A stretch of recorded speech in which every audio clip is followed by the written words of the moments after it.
Bonjour, Shalom Uvracha. Que représente Sukkot? Qu'est-ce que ça commémore?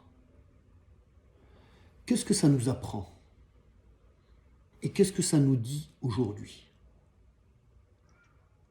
Dans la parashat Emor, quand toutes les fêtes sont récapitulées, on nous dit Sukkot teshevu shivat yamim, vous résiderez dans des cabanes pendant 7 jours. Les ma'an yedeu dorotechem, ki basukot hoshavti et bnei Israël, beotzii otam me'eretz Mitzrayim. Afin que vos générations sachent que j'ai fait résider les enfants d'Israël dans des cabanes quand je les ai sortis d'Égypte. Vous connaissez ce texte qui est d'ailleurs le texte du Kiddush de Sukkot. Mais les commentateurs posent immédiatement la question, pourquoi est-ce que on ne fait pas les Sukkot à Pessah, au moment de la sortie d'Égypte? La réponse classique, c'est que au printemps, ça aurait semblé naturel de construire des cabanes et de sortir habiter à l'extérieur au frais. Et alors à ce moment-là, on aurait pu croire qu'on le fait pour des raisons d'agrément et pas parce que c'est une mitzvah, une obligation religieuse.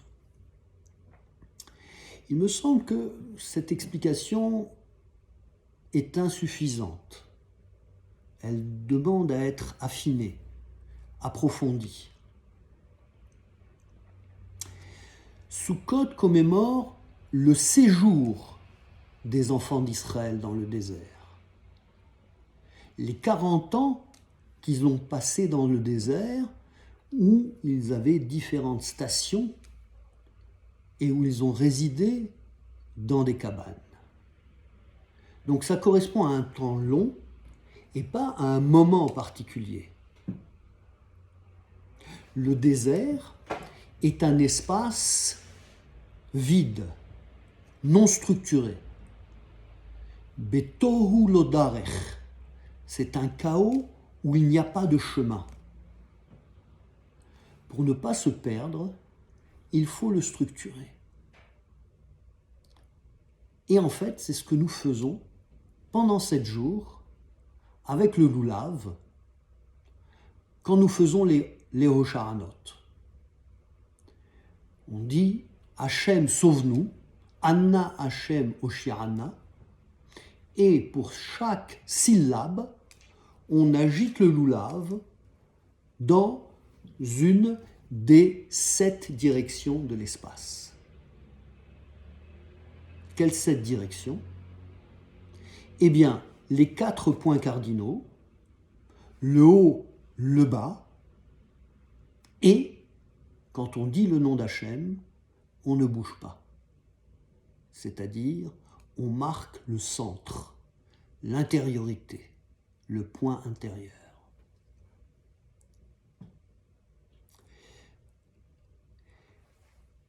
La cabane représente la maison la plus simple, la maison minimale. Il suffit de 4 murs. En réalité, d'après halachiquement, il suffirait de 2 murs et demi et surtout un toit végétal. Sukkot est une fête de l'espace. Pessah, nous le verrons, Imirtse Hashem, dans 6 mois, est une fête du temps. On le voit déjà au moment du récit de la sortie d'Égypte, dans le chapitre 12 de l'Exode. Pessah, Hag HaMatzot. Pourquoi mange-t-on des matzot? Vous le savez, c'est dit dans la Haggadah, Vayofu et abatzek asher otziu mi Mitzrayim. Ils firent cuire la pâte qu'ils avaient sortie d'Égypte en gâteau non levé, car elle n'avait pas fermenté, car ils avaient été chassés d'Égypte et ne pouvaient pas s'attarder. Et ils n'avaient pas pris de provisions. Quand est-ce que cela se passe? Eh bien, le 15 Nissan. Et c'est la date de Pessah. Mais où cela se passe? Eh bien, 2 versets avant, nous lisons « Les enfants d'Israël partirent de Ramsès et campèrent à Sukkot ». Sukkot n'est pas le temps de notre libération, Zeman Herutenu, mais le lieu de notre libération. Et on le fête dans un lieu, la Soukha, qui est le degré zéro de l'habitation. Comme à chaque fois, quand on évoque la sortie d'Égypte, on retourne à l'essentiel, à la simplicité. Et on se remémore que finalement, on n'a pas besoin de plus que de 4 murs et un toit. Pendant 7 jours, on quitte son confort, sa maison fixe, pour une maison provisoire, précaire. Et quand on a fait l'expérience de la simplicité pendant 7 jours, quand on l'a intégrée, alors on peut retourner à sa maison, à Shemini Atzeret, qui est la clôture et le couronnement de Sukkot. Nous le verrons la semaine prochaine. Pourquoi à ce moment? Parce que c'est le moment où on rentre la récolte. C'est aussi la fin des beaux jours, où on rentre à la maison et on cherche refuge contre tous les aléas de la météo. Et on pourrait se sentir en sécurité, à l'abri de tout, des aléas climatiques et économiques. Et c'est précisément là, quand on aurait la tentation de se sentir fort et protégé,